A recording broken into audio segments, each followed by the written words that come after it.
Hello! Today I am announcing the winners for my 100 subscriber stop motion contest.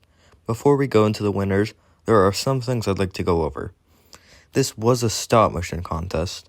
The criteria was that you had to submit an animation over 15 seconds.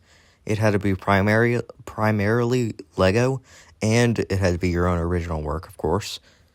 I won't just be announcing the winners today, I'll also be critiquing the videos so you can improve. Now, let's start. Now, I'm gonna try not to be biased since this is my sister's animation, but let's start. Some things you need to improve on are keeping the camera still and easing in and out. I like what you did with the scene of inside Iron Man's mask, and the story is pretty good. You just need to work on pacing because the video felt way too fast for something trying to be epic. Writing a script might help.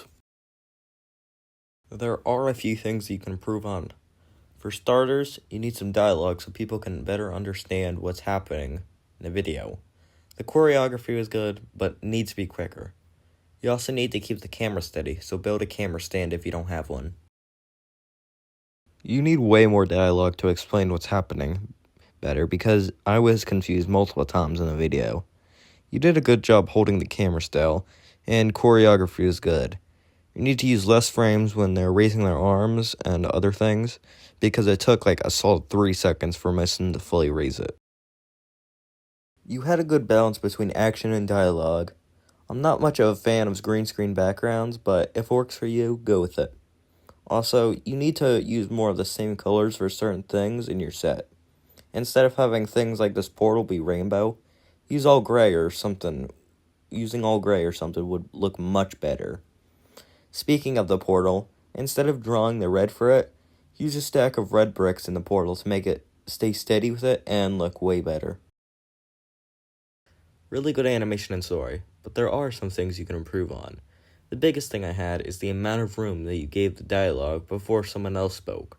There was at least 1.5 seconds of silence before the next person talked in a lot of scenes, with some even having way less, cutting into what someone else was saying. You need to work on easing in and out and making some movements less exaggerated. For example, in this scene, Lloyd bends down too far and way too quick. Think if a real person did it. That would hurt their back. But overall, solid episode. And that is all the entries. The prizes for each person will be announced on the post tab.